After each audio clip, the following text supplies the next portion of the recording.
to Out of the Box Radio with me, your host, Christine Blasdale. Out of the Box Radio is a weekly podcast of audible ear candy dedicated to bringing a fresh perspective on this thing that we call life.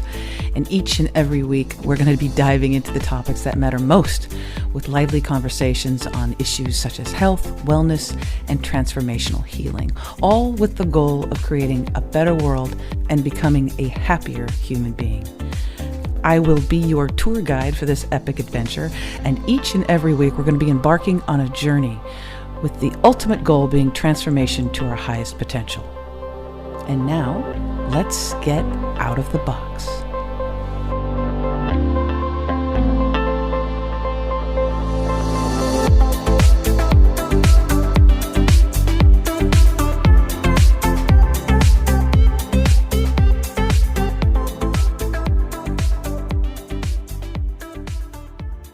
Hello, everyone. Welcome back to Out of the Box Radio. I am your host, Christine Blasdale, and I am very, very happy about today's show.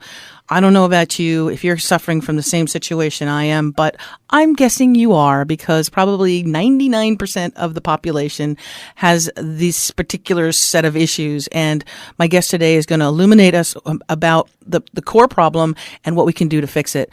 My guest is JULIA Loggins, and JULIA, after a childhood of life-threatening illness and disease, including asthma, rheumatoid arthritis, bleeding ulcers, and blood sugars, she began studying holistic medicine to save her own life. She also embraced the world of regenerative medicine and the understanding of stress and toxicity as the source of illness and disease.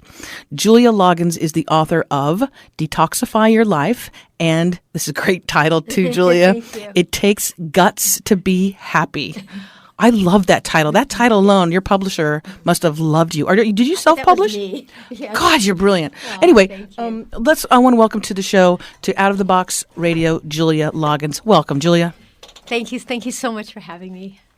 So, as I was setting up in the beginning, and you can tell, I would really love for you to tell the listeners how you got to where you are today, what changes that obviously that you had to make. But let's talk about the very beginning, and then we're going to talk about these incredible books and the services you offer, but especially the books, because people all around the world can access this information. But let's let our listeners know you had a little bit of a rough childhood, yay? I had a rough childhood. So I spent most of my childhood hospitalized.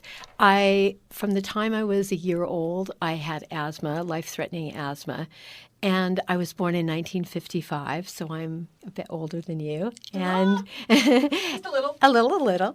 And, this was the beginning of the pharmaceutical age. I couldn't breathe on a regular basis. I was given drugs, including steroids, early on, and began getting hospitalized at an early age with anaphylactic reactions. That's those kind of reactions that, we sometimes hear about people having when they have a bee sting, where all of a sudden their throat swells up and closes down and they stop breathing. They have to go to the hospital.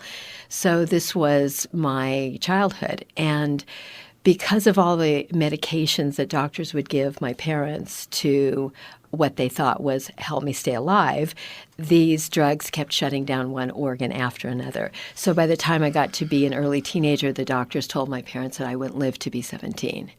And they didn't know what else to do.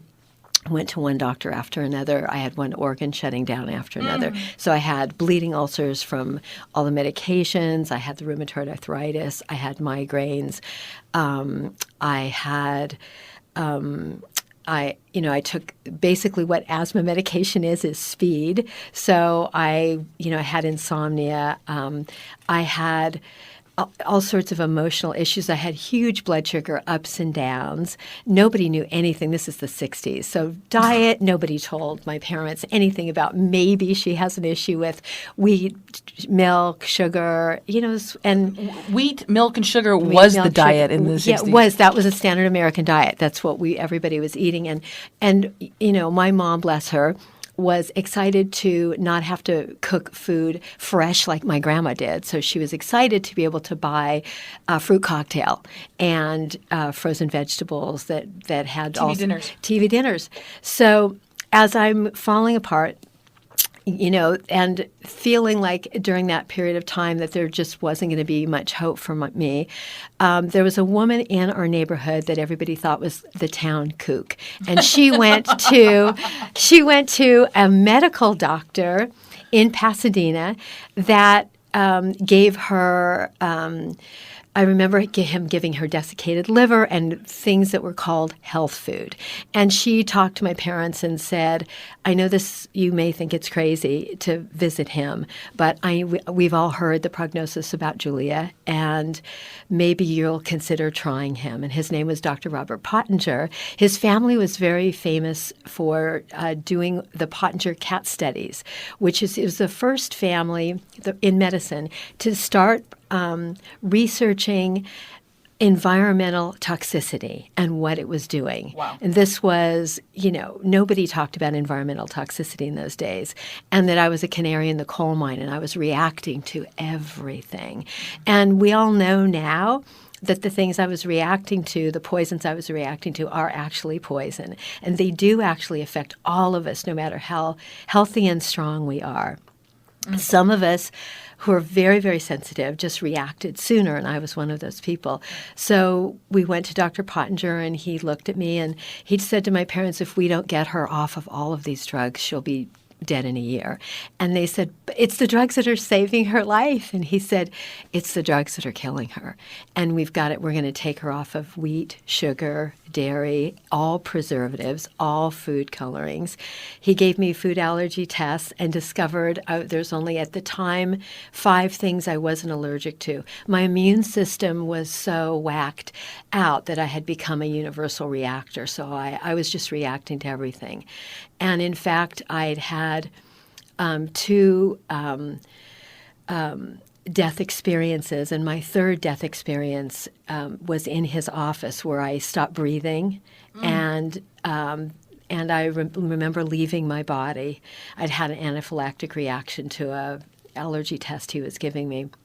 But it was the time I really remember the most deeply. It was so powerful, where I remember watching the paramedics working on my body. I remember looking at my mom in the waiting room. I remember seeing Dr. Pottinger right next to me. And I remember leaving my body, and it was a huge relief because my body was in so much pain all the time. Right. And I remember going into the light, and all of a sudden some kind of an angel form appeared and said to me in words that I just heard in my head, this isn't your time. You have something to do, and you'll never be alone again. And then, boom, I was right back in my body. But I felt something had shifted. And Dr. Pottinger stayed with me for 2 days in the hospital while I recovered from that. And just I think in that emotional connection, in someone telling me I wasn't crazy, in someone telling me that physiological things were going on. Now, there were absolutely emotional things that were also going on, things that I'd been dealing with in my family, childhood stress. As we all do. As we all do. Right. Absolutely, that I would later learn had a lot to do with my reactions, and that was a part of my healing process. But just in that one piece, just that person to connect to was a bridge, for me, and the beginning of my healing process. Now, when you took the allergy test, was that like a blood test? How was that done? That was back in the day. Yeah, in the day. But how was that done? That was where they would put little tiny bits of whatever those substances are, which is probably why I had an anaphylactic attack and stopped breathing. That's how they did it in those days. And I remember, I don't think he did any more after that. And they still do. They still do. There's all kinds of allergy tests that they do now, and yes, things have come a long way since then. Do you do that in your practice, or do you just assume that everybody is allergic to these? Yeah, yeah, I do. I assume, and after having had done this to save my own life, and had a practice now for 35 years with such a huge, wide range of of people and who come in with a wide range of modalities, I have a pretty good intuitive sense of what people are dealing with. The minute they just start talking about it, they tell me what their symptoms are and what they're feeling, I have a strong sense of what they are. I was just going to ask you that because I use my intuitive. We are all intuitive too, by the way, folks. It doesn't matter if you're a car mechanic or if you are someone who works with people in the health industry or if you're a radio host. The intuitive nature that we are, that we have, and we've had since we were born, is so unique. And I'd love to hear the stories when you're actually working with people, and they're just starting to tell you. I'm curious because I'll actually get. It's not the voice. It's not a voice, right? It's not a thought. Right. I don't know what it is. It's not really a thought. It's just and sometimes people will say, "How did you know that?" Yeah. How did you know that? And it's just. And especially while I'm working, because I can't say that this is 24/7 in my whole entire life, but definitely in my work, I'm open to that place where I'm feeling that information.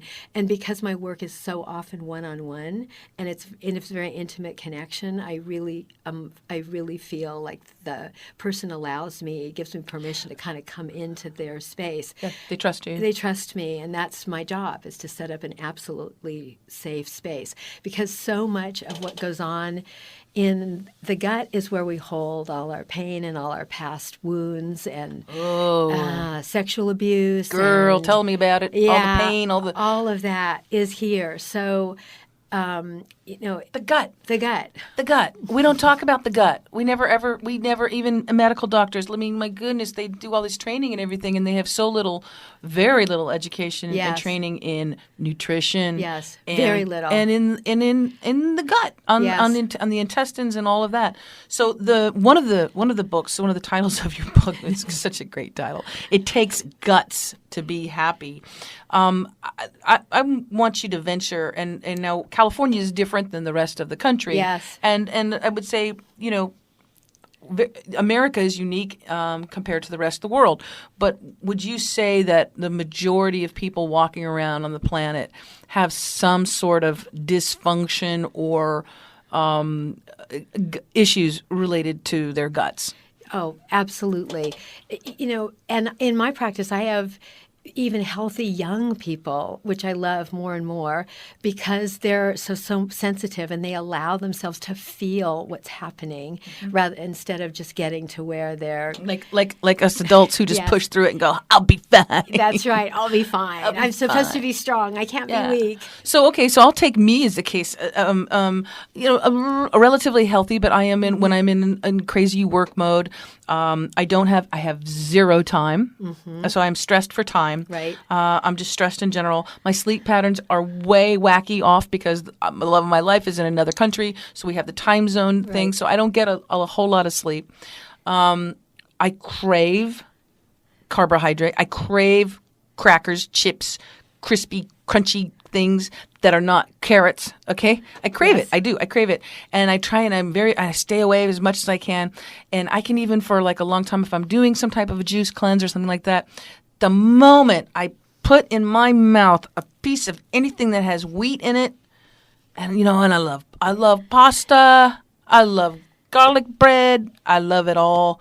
And the minute I put just a little tiny bit, Julia, it doesn't matter. Right, it doesn't. It could be one little cracker. My stomach, my belly, just like, I'm like, are you kidding me? And I feel uncomfortable. I don't feel comfortable in my clothes. I don't feel, it's something that's serious. And I want to know what the heck is going on with my body. So one of the things that's probably going on, besides the stress, because we've all got that, and I know you're aware of that, is you probably have an overgrowth of Candida. Say what? Do you know what that is? You've heard of that, right? I've heard of it. I've kind of ignored anything about it because it does not sound good.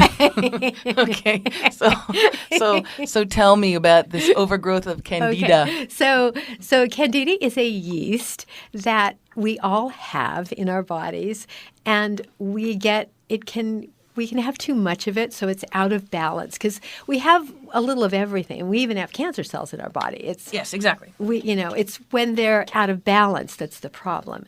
So what makes them out of balance is stress all by itself. Stress alone can just throw our bodies out of balance.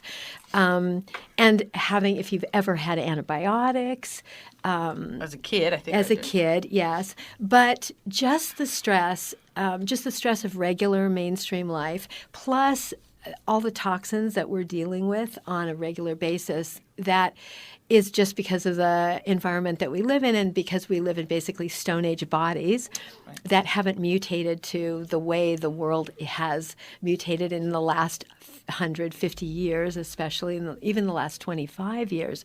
So our bodies can't deal with it. So what's happening in our gut, and possibly even in your gut, is there's this definitely in my gut. Definitely in your gut. There's this overgrowth of Candida that when carbohydrates hit it, which is number one, makes you crave them. It makes you feel like it's all you want, and as if it's like a drug that you can't control. It's crack. Yeah, it's like it is. It is. Crackers are a gateway drug. Crackers are crack. Crackers are crack. Exactly. That's going to be the new title of your next book. Yes, exactly. Oh, it's a great title. I like that. It's yours. You Go get ahead. credit. Thank you. Yeah, so then your gut just blows up. That's that feeling. Yeah. It's for real. That just blows up. Is that gas, or is that growth of the what is it, Candida? Yes, what is it? Is it a bug? Is it a worm? Yes. Is it what is it? It's a bacteria. It's and it is a growth, and it can be controlled. So there is hope at the end of this tunnel. Yeah. Now that doesn't mean for someone who's wheat sensitive, which is, by the way, all of us, especially in America, because of how our wheat is treated. Thank you. It's not your grandmother's wheat. This is not our grandmother's wheat. It's been hybridized, GMO, bastardized, GMO-fied. Mm-hmm. It's not, it's not wheat anymore. Right. It's not bread. It's not. not. Yeah. Yeah. It's the devil. It's the devil, exactly. So it's it's everyone who's going to be wheat sensitive, and so the best antidote for that is, and there's a short-term piece of it, which is number one, to get that gut cleaned out, because everybody's gut is holding between 5 and 25 pounds of waste in it that does not get released by going to the bathroom. Wait, say that, please. This is worth saying this again. Could you please repeat that sentence? That our guts are holding 5 to 25 or more pounds of waste, even in tiny, thin, slender women and men that I work with. You would not believe what comes out. I'm a colon therapist, so what I can see come out, and the level of relief from that. And one of the reasons I titled the book, It Takes Guts to Be Happy, the neurotransmitter serotonin that makes us happy is made in our gut. It's not made in our brain. Whoa. It's made in our gut. So if our gut is all impacted with that's why there's so many people walking around. We're super depressed. Of course. And then you take an antidepressant. Which has nothing to do with it except makes us crazy and other things. And if you're a teenager taking an antidepressant, it's dangerous. And then they hear the long list of side effects. And this may cause depression. This may cause suicidal tendencies. This may cause bloody stool. This may cause a third eye. Yes. Yes, exactly. Okay, so wow. Okay, so this is huge. Piece, go ahead. The other piece is that most of us are protein deficient. So I'm a big advocate of digestible protein, and protein is the antidote for carbohydrate cravings or sugar cravings. So if you're out there and you cannot stop eating sugar, or you can't stop eating carbohydrates, you have to get a digestible protein in your body. That could be a protein shake, especially the kind that you talk about here, right? Like a boku shake, yes. But so something protein that doesn't, and then you don't want to put a ton of fruit in it when you don't want the dairy. You don't want the dairy. Well, we're going to get to dairy in a second. We'll get to dairy, but we want to keep that protein as clean as possible. You want to have organic, clean meat. protein is the antidote to the sugar and carbohydrates the gluten, exactly. the grains. Okay. And most people are just not getting enough digestible protein. Vegetarians are often not getting enough digestible protein. Some vegetarians walk around with a big bloated belly. Absolutely. And they're unhealthy vegetarians. They're eating a lot of dairy, a lot of sugar, a lot of carbs, maybe soy products, which are not good for us, not digestible, and create too much estrogen in our bodies in an unhealthy way. So we want to stay away from soy. And soy is also 99% is genetically modified. That's right. So you're eating Franken food in general. That's right. Not clean anymore. So it's really important for people to get clean proteins and clean vegetables. And then if you've got Candida in your gut, which most people do, there's a simple herbal program that you can get at your health food store to help you get rid of that. And then for a period of time, not forever, but for a period of time, you need to stick to a sugar-free, even fruit-free diet of just greens and protein. And if for busy people like you, there's lots of ways to do this that are absolutely manageable so that you can, in every piece of your day, there's something you can put in your mouth that didn't take forever to make. And can you help people along this process? Like, can you guide them along this process? Absolutely. And that's what you do. That's what I do. But I also do it as a group. I have something called the Happy Gut Makeover Cleanse, where we'll go through the cleanse in my book, which is a really easy cleanse to do because it's protein and vegetables, 1 day of juice fasting or smoothies a week. So anybody can do it. Kids can do it. Anybody of any age can do it. You can do it if you're working. It's not too crazy, but what it doesn't have is there's no sugar, no wheat, no dairy, no junk food, but lots and lots of nutrition. Because what I've learned in my practice is that people are starving. Starving. They're starving for nutrition. And even the vegetarians and vegans, some people, depending on your blood type, and blood type is an interesting and important thing to know about, because some people, for instance, if you're an O blood type, you're going to really need a lot of protein. Oh, I'm an O, all right. You know. So, for instance, O positive. O positive. So protein and vegetables is going to make your body the happiest, and therefore it'll make your mind the happiest, because those carbs are going to create that Candida, which causes depression, anxiety, fuzzy thinking, but the cloudy mind. The belly thing is it's terrible. No, it's horrible, and it's not just a vanity thing because it makes us feel horrible. That we all know what we want to look like, what we want to look. We want to look in the mirror and see ourselves as beautiful, and that doesn't have to fit society's image of what that is. But in our heart, we do know what that is, and we all deserve to have that. We all can have it. I'm the 53, 54 year old. I know I'm not. I don't expect or desire a 24-year-old body, but I know when I'm comfortable. Yes. And I know when my clothes fit a certain way, and I know when I move through the universe, on the day-to-day things, I know when I'm feeling good, and we go through life, and some folks too go through life feeling lousy. Oh, absolutely. Year after year after year, decade after decade, their whole life. They do. They feel terrible. I have clients who come in and I'll say, "Do you have headaches?" And they'll say, "Only after every meal." Oh. Like, wow, the amount of pain and suffering that people are dealing with on a daily basis. No wonder we see the kind of pain and suffering acted out in the world that we do. Right. And since all we can really do is take care of ourselves and the people that we love and that are closest to us, then the most revolutionary thing, one of my teachers, Dick Gregory, said one of the most revolutionary thing we can all do is to be healthy. He said that is the most revolutionary thing we can do, which is to not need medications, to not be addicted to drugs. And it wasn't a moral statement, he said, because otherwise we're not free. Yeah. We can't really be free if we're not healthy, if we don't feel vibrant, if we're not connected to our spirit, if we're not allowed to connect to our hearts and then to be connected to each other. And so if we see health as a revolutionary act, then we can allow ourselves, even if we're focused on service to the world, as taking care of ourselves as a priority, because what we are doing is we are part of the revolution just in taking care of ourselves. And isn't it too? It's also, it goes hand in hand with coming to the realization that you're worthy. Yes. That's because that's It's a whole it's other a huge I've been one. talking about the whole emotion code and Yes. talking about that we have in this. There is somewhere, and maybe if it's something from a childhood or from Yes. past life, where we maybe don't feel worthy of having the best of health or feel worthy of taking care of ourselves. There's in many of us, I think there's something in there that is that little punisher. You know? Oh, absolutely. So, most people, especially your audience, we know a lot about diet and food. And why don't we do that? And it always comes down to that we just don't deserve it. That I'll have clients who said, I went to a friend's house and she offered me lasagna and I couldn't say, oh, I don't eat that. And I said, why?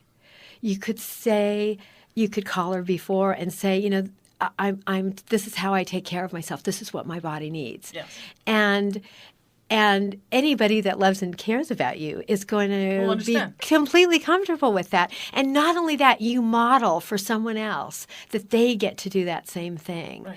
And it's amazing the high-functioning people I talk to with big careers, and they're very successful. So it's not like in other parts of their life they don't have boundaries or Right. they don't say no somewhere. But in that place, they can't actually show up and take a stand and fight for their own lives.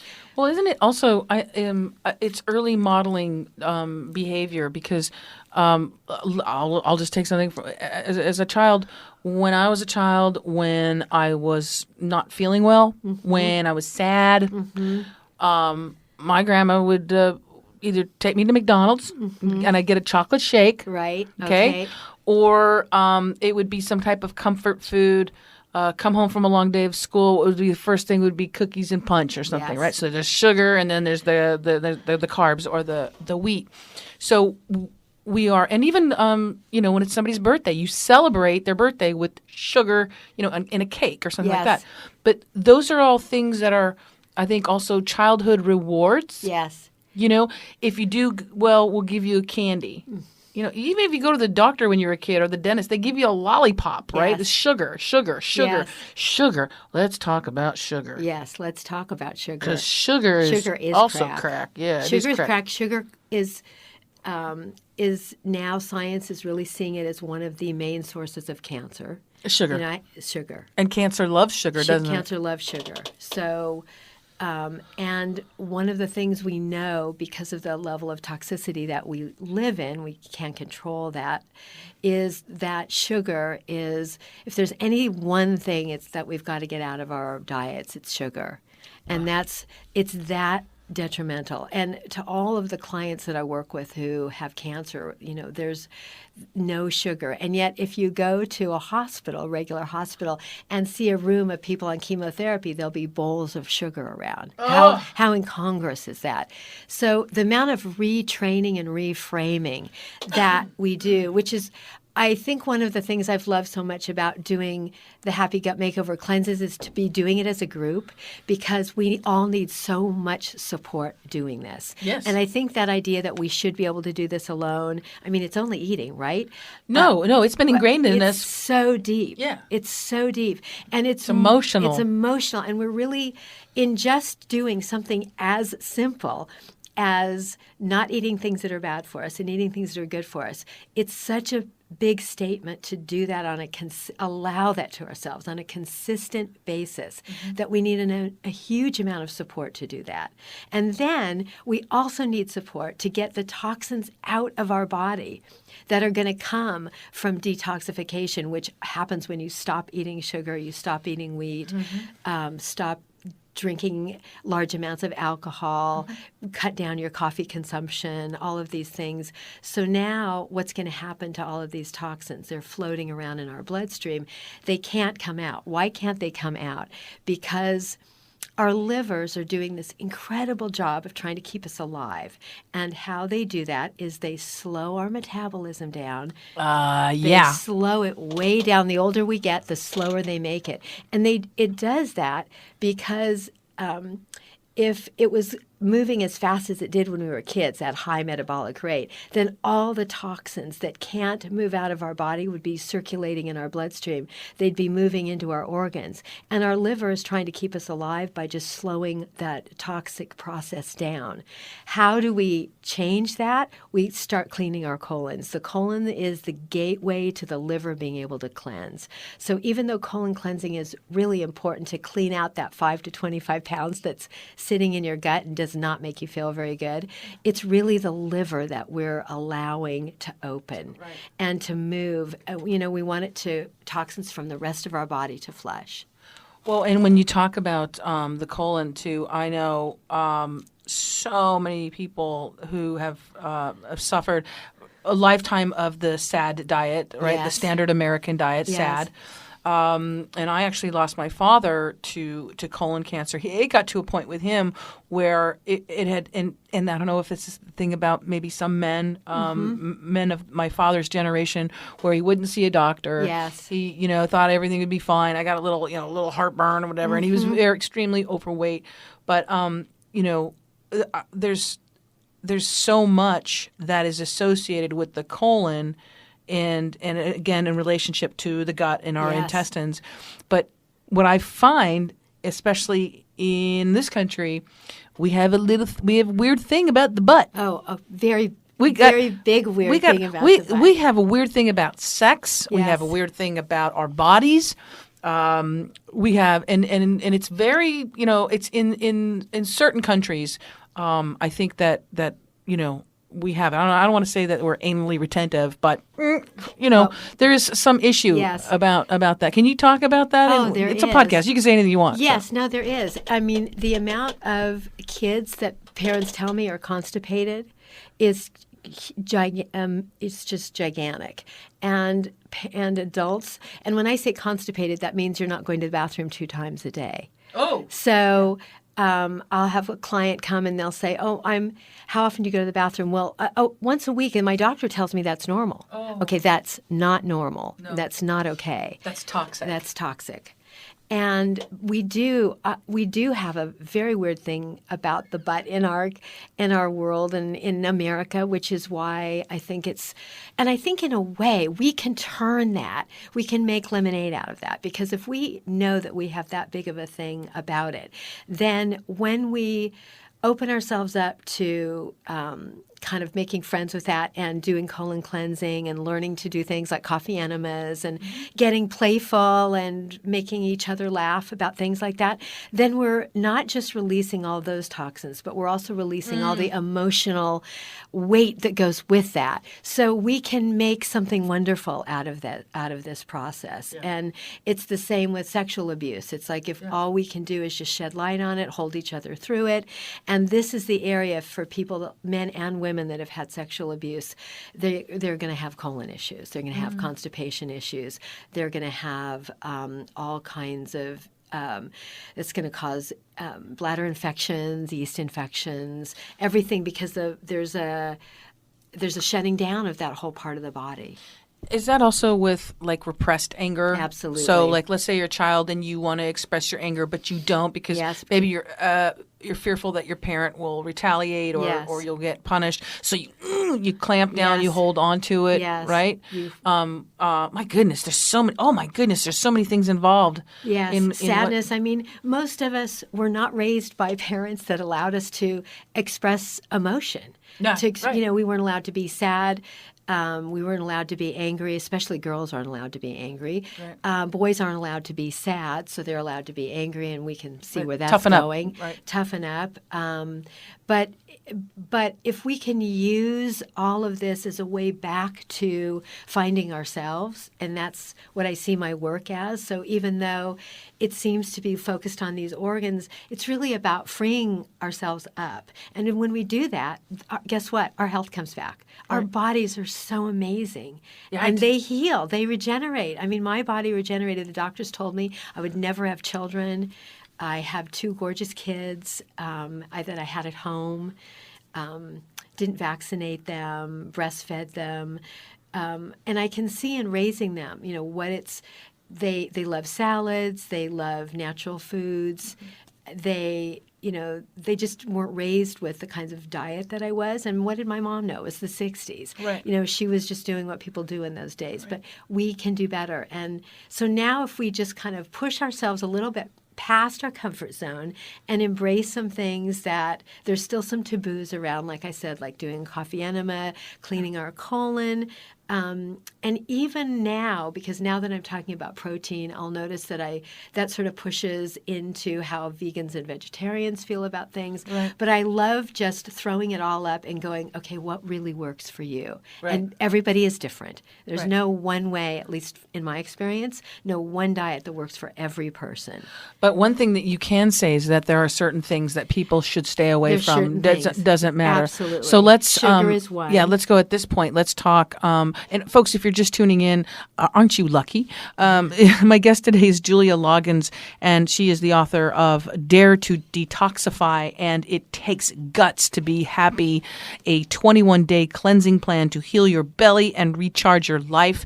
And we're going to go through some of the things right now. You can let our listeners know some things that they really should be eliminating or staying away from if they want to have a happy, healthy gut. What are some of those things? Well, besides staying away from wheat, processed foods, junk foods, food colorings, one of the most important things they can do is to drink lemon water in the morning. Start off with lemon water that alkalizes our body, alkalizes so not our the gut. Coffee with the not the coffee Maybe the first thing in the morning. First thing in the morning. Maybe not for the very first thing in the morning. And then maybe I could. It's just it's a total it's just a habit thing. Yeah. Coax you into switching to matcha. Do you like matcha? I tried it. You don't love it. And there is the whole. It's the whole. It's the whole. Ceremonial thing. Yes. I get up, I'm just like sleepy. Yes. I have the coffee beans and I can grind them. I can smell the coffee beans, and I have the water on the thing, and it's just. And I swear, it's more of just like it's a habit. Yes. So, but if I can switch that up, and instead of going for the beans and grinding the beans. First, do a large glass of pure water with lemon in it. Okay, yes, okay. That's a good beginning. I'll do that. Okay, that could be a beginning. So we'll start with that. And then start with that. And then if the next thing you do could be to get some protein into your body, and if you're not a person that likes breakfast, lots of people don't want to eat breakfast. I'm not a big breakfast person, but I will if it's good. You could drink breakfast. Would you do a smoothie? Of course. Okay, and with all sorts of those good things in it that you're always talking about. So in a smoothie, what would you do? Like on a normal day? Yeah. Julia? So my smoothie is super simple. I'll throw my supplements into it, and I'll do just my protein drink and water. I'll just put water in it, and maybe some greens. I like to use some adaptogenic herbs. An adaptogenic herb is an herb that has the brain inside of it to figure out what it needs to do for us. Right. So we love those, and our bodies they digest them really well, because what we want to do is to keep things really digestible. Right. The other thing that I might do first thing in the morning is put my crock pot on so that I have hot food to come home to at night. Mm-hmm. So instead of thinking, oh no, when am I going to cook? When am I going to do something that takes an hour? I can throw some vegetables and some pieces of chicken, and you could put curry powder, or in my book, there's recipes for things like that, or in my cleanse, we talk about recipes like this all the time. Okay. What you can do in 5 minutes to sort of get ready for the end of your day. Okay. And then it would be another wonderful thing to do is to say 10 things that you feel grateful for. That just shifts our minds. That's all of these. It's really important to heal our gut is to keep shifting our point of view, and just take a minute to just take some deep breaths. That's always a good place to come back to. And that's food in a way. Right. And then the next thing, and then if you're going to have a cup of coffee, then make it that period of the day where you're going to have that cup of coffee. It's got to be organic. Yes, and we know why. Yeah, we know why. Our listeners don't know why. Okay, so we want it to be organic because what we don't want to put inside us is any more pesticides, and the way that it's processed and made, and we want to get the cleanest foods in us. Coffee, beans, and wine grapes are the most heaviest pesticide sprayed crops around. So organic coffee, organic coffee beans. I don't care if it costs a little bit more. I'm always encouraging listeners to please get organic coffee. Yes. Because what happens is when you have those beans that are sprayed with those toxic chemicals, and then you grind them, okay, which makes them even more toxic, and then you pour hot water on that, you're just making a soup of toxicity. So organic coffee. Yes. And then go ahead, Carissa. Yes. And then another thing that's important for the gut is to understand something called food combining. Food combining means protein and vegetables goes together, carbohydrates and vegetables go together, proteins and carbohydrates do not go together. Wait a second. Proteins and carbs. So a sandwich? A sandwich. A sandwich. A sandwich of spaghetti, pasta Spaghetti and meatballs. Yeah, lasagna. Lasagna. Every classic American and many ethnic dishes. Everything. And what happens is because we don't have the enzymes for both proteins and carbohydrates, so can't be made at the same time.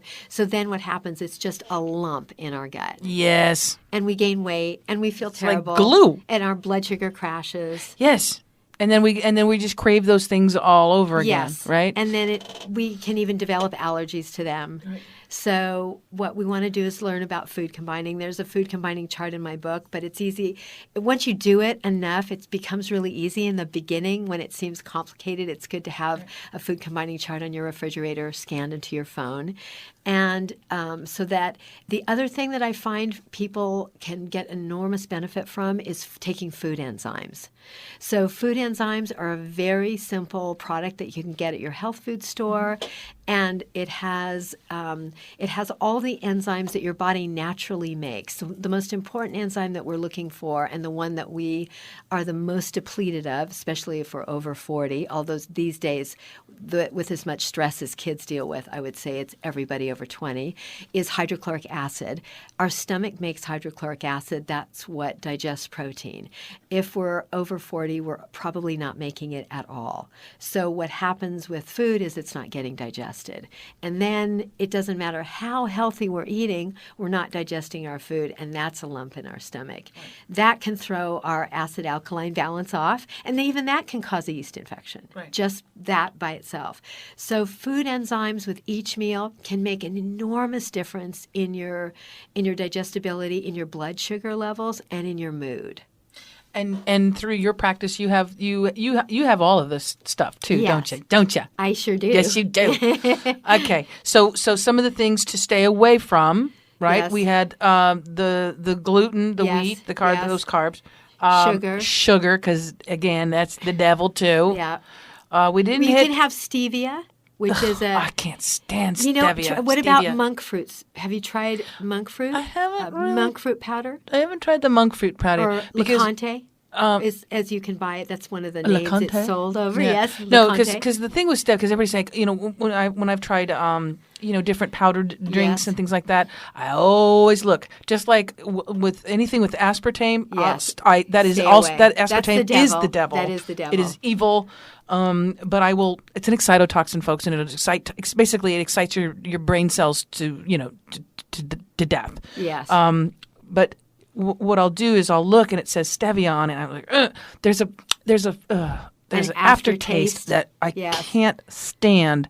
So I just stay away from that as much as I can. What I've been doing, because I still want that little sweetness. I have done, and it's low glycemic, is like a coconut coconut nectar. That's wonderful. Coconut nectar.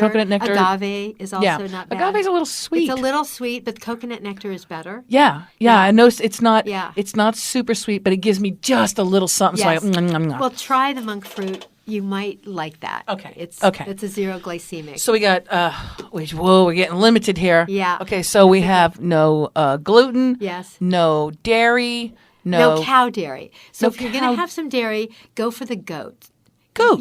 Because goats are about our size. I They're love about goat 125 cheese. pounds. You can have that. I can have goat cheese? Yes, you can have goat cheese. Really? Yes. What about sheep's milk? Yes, that's good too. Because the difference here is that goats are about our size. They don't usually get larger than 150 pounds.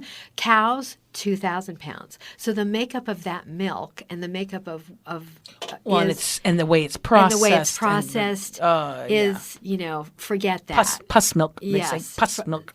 Yeah. Forget that. So, my kids never had an ear infection ever because they didn't have any cow milk. And so we really want to get cow milk out of our lives. But we can use other kinds of alternative rice, nut dairy, milks. nut milk. Right, flaxseed milk. I love flaxseed milk. Yeah. Oh my God, it tastes like milk. Yeah, it's delicious. Yeah, and stay away from the soy milk. Right? Yeah, stay away from the soy milk. Almond milk. Milk. You can make your own almond milk. Some of the stuff that they have in the stores is very heavily processed. Yes. Guar gum or whatever on it. So some of the rice milks are not bad. Yes, that's true. They're okay.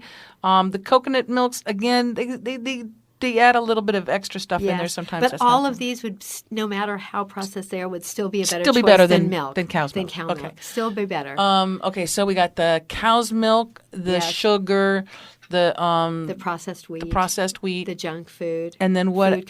Food coloring. Yeah, and we already kind of know what that would be. What else? Are you going to take away my glass of wine, Julia? No, I'm not going to take away your glass of wine. Are you sure? Because I'm sure there's sugar. Yeah. I know there's sugar in it. There is sugar. White wine better than red? Red wine is actually better. Really? It usually is less processed. Now, if you're doing with this Candida thing that we were starting to talk about. Yes. So for the beginning for just a small chunk of time. Right. I think it's important for us to look at any cleanse we do as just for this moment. A cleanse. A cleanse is it's probably not. You shouldn't celebrate every night that you got through your cleanse day by having a glass of wine. But then you can come back to that. And if you do a cleanse a couple of times a year, then what we do is we retain the privilege of being able to have fun celebratory foods for the whole rest of our lives. If we don't cleanse a couple times a year and we're gonna die, and then you are like some of my clients who will never get to have wine again because they're cancer survivors or they're dealing with some catastrophic disease where they have no more room for celebratory foods. So that's what we want. Burn the fuse at both ends, and you got no fuse. You got no fuse left. So we want to still be able to play and enjoy our foods and celebrate with the people we love. Okay, so here's a question, and I'm getting this from the Cosmos. Yes. If people want to, first of all, if they want to get a hold of your books, this in particular one, It Takes Guts to Be Happy, a 21-day cleansing plan to heal your belly and recharge your life. They can go on Amazon. And it's also I recorded it, so they can, if they'd like to listen to it rather than read it, it's on Amazon Audible. So Amazon Audible. They can also go to your website. They can go to my website, which is JuliaLoggins.com. Can you say that again? JuliaLoggins.com. And that's LOGGINS. Right. JuliaLoggins.com. And in addition to getting the books, there's a whole lot of stuff that they have access to, right? Absolutely. You have some audio programs. Yes, and I have a free Happy Gut Tips. So if you go on my website and just press that button, you'll get 21 days of free gut tips that will come to you, and those are great. I took pieces from the book, and just to have somebody be able to see something every single day. So every day, if you sign up every day, you get like a little reminder. A little reminder of something interesting. See, I would like to see that in my inbox. Something that's uplifts you up, something to remind you, and then there's my Happy Gut cleanses, and they're really fun. They're group teleconferences. I have people all over the country of all ages doing it. It doesn't matter whether you're on the standard American diet. I have a gentleman who has done many of them, and he's an ultra marathon runner. Mm-hmm. So it's a big, wide, diverse crowd, and it's really fun. We all do the cleanse together. We kind of move into it together, move out of it together, right. And then I'm there for support in the middle of it all. And so people can say what they're going through. Yes. Because I can imagine that there will probably be with me. There'll be detox, and there'll be a little bit of it's kind of like it's like if you're a heroin addict Yes. and you go cold turkey, you're going to have a couple days. I know that coffee's not good for me because I know when I have tried to stop I've done juice cleanses. Yes. Okay, and on a juice cleanse, you do not drink coffee. Right. And so the first 2 days without coffee, I had a headache. Yes. Oh, I had a headache. It was withdrawals. Yes, the withdrawals. And so there's tips all through my book on how to deal with those comfortably. And that's one of the great things that I learned about through all my years is how to detox without suffering. Yeah. It is actually possible to detoxify your body without suffering. So I don't want your listeners to think of this as something where they're just it's going to be hell for a period of time. There's ways to do it, whether it's a coffee enema, which removes the toxins right out of the bloodstream, can take away a headache in half an hour. Do you tell people how to do a coffee I enema? absolutely break it down and tell people exactly how to do it. So they can come to you for different colon therapy, Yes, right? Not just the exactly. coffee things. I know. So they can come to you for that, or they can go to your website, Yes. JULIALOGGINS.com, and get information about how they can create their own. They can do their coffee own enema, program, right? and organic coffee, and organic, as well. and I'm all about empowering people to do as much as they can on their own. Right. There's a lot we can do on our own. It's great to have Well, support. it's because you're a healer and you want to heal people and you want them to heal themselves and to heal others. Yes. So that's what I love about you is that it's about teaching people. What is that thing? You can give a guy a fish, or you can teach him how to fish. Oh, you know what I'm saying? I do. That Yes. biblical thing. Yes. But that's the idea, is to share this information and to Yes. help as many people as As possible. many people as possible, and so that we can do as much as we can on our own. I mean, I go to people to get things, and when I fled the Santa Barbara fires and I went up to Cambria in December, I decided to do a juice fast because I was on my own, and I found a wonderful colon therapist and reminded me why people come to people like me, because it's really nice to have somebody do that and to be in their office and to feel the safety of that experience. And if you've never had a colonic and it seems scary to you, it's an incredible gift to give yourself. Yes. It's really, you feel, not only will you feel so much lighter, but there's a quality of, euphoria seems so dramatic a word, but it's an all's right with the world feeling, because you're pumping serotonin through your gut and you just feel so calm. People come to me for colonics usually for gut issues, but once they really get to know how they feel after colonics, they'll come to me in emotional crises, because that's the time that they're going to just get in touch with themselves. And you need to release that. You need to release that. You need to release that emotional, that feeling, that memory.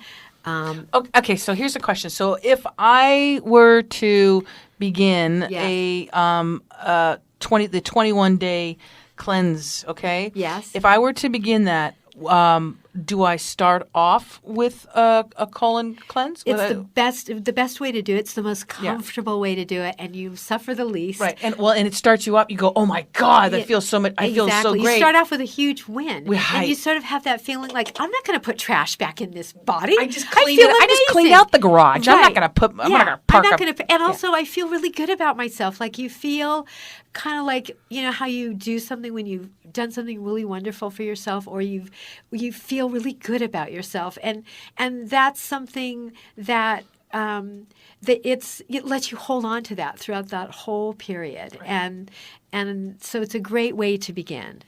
Okay. So I will be calling you and scheduling an appointment. It's not scary. It's not uncomfortable. It's not painful. It's very emotionally cathartic, Yes. and it's not. It's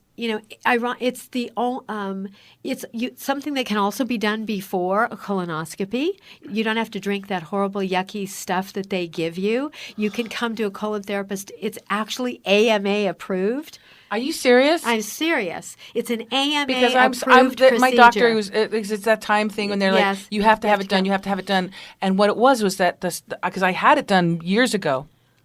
And I swore to God and the angels above that I was never going to do it again. And it wasn't. They didn't make me drink a big jug of thing. They gave me a little bottle of clear liquid. This clear liquid was some kind of sodium thinking. Oh. Okay? Yes. Sodium, whatever it was. I took it because I'm supposed to take it. I was taking it the night before. I woke up with the worst migraine I've ever had. Now, I had migraines. I don't have them now, Yes. but I used to have migraines my entire life. Horrific migraines. This migraine from that sodium bottle thing Yes. that they gave me was so off the charts that I was in so much pain that when I went to the appointment and they said, and I said, what was that? Yes. Well, it's this thing you have to take. And I said, I can't believe my headache. And they said, well, we can reschedule if you want. We could do this another time. I said, oh, no, you are going to do this Yes. now because I will never drink that again. So how wonderful if it's true, really. Yes, it is. It's really true. So I can go get a colonic Yes, with can you do and then I yes. don't have... Oh, okay. Done. Yes, Bingo. Done, you done, can, done, you done. can do that. Yeah. Yes, you can do that. Yeah. And the other thing that I do in my practice, which is helping people besides getting them on things like protein drinks and green drinks and wonderful products that make things fast and easy, things like Sun Potion, which have all the clean, organic, non-GMO, adaptogenic herbs. What I really like about the way Sun Potion does their products is they do each herb by itself. And adaptogenic herbs are better taken singly. And there's some companies that I am in love with, like Premier Research. They do things very clean, but they'll put 27 ingredients in every bottle. And when you're dealing with a sensitive population like I have, and however, like now we all are a sensitive population because now our guts are gone and we're dealing with stress. And so now we're all sensitive. 27 ingredients is too much for the body to deal with. So it's great to be able to use, number one, if you take a product, you know how it's going to you know what it's going to do. So if for any reason you have a reaction to it, you go, oh, it was that. It was that, instead of I wonder what the heck it is. Right. And then you can figure out how to put 2 or 3 together that work really well together. I like to start people on green adaptogen or ashwagandha because it's very good for immune building. And there's a whole world of things like that as people integrate into their bodies and they start to get food and they start to get actual nutrition, it's phenomenal how much better we'll feel, not just our bodies, but our minds. So if your body feels strong, but you're depressed, and that's the issue you have, because a lot of people I see, that's the piece they're dealing with. It's the mental, emotional piece. Yeah. There's, you don't have to, therapy is great, and I'm a huge believer, but you don't have to do the antidepressant thing. You don't have to do it with chemicals. You can do it by cleaning out your body and then adding herbs that will calm your nerves. You are a wealth of information, Julia Loggins. That's what you get when you live this many years and you make it, It. Oh, I want to thank you so very much for being with us today, and I want to have you back. Definitely would love to have you back. And so again, folks, if you want to get more information, get her books, sign up for her newsletter. Also, please take a look at all of the wonderful stuff that she's offering you to help guide you on a cleanse to heal your body, to heal your belly and recharge your life. Julia Loggins, you want to go to julialoggins.com, Julia, LOGGINS.com. Get the book, It Takes Guts to Be Happy.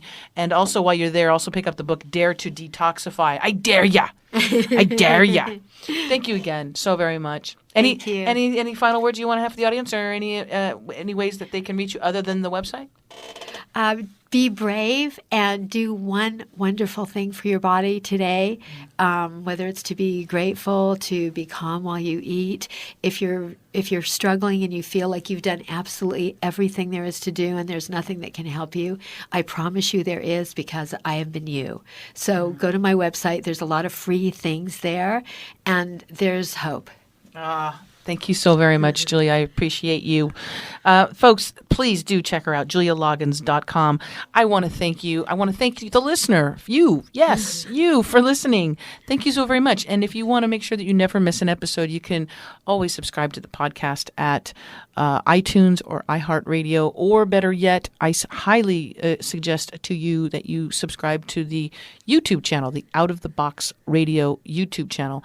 That way, when a new show comes up, and in particular this one, when this show is up, you can easily send this in an email or you can post it on your social media.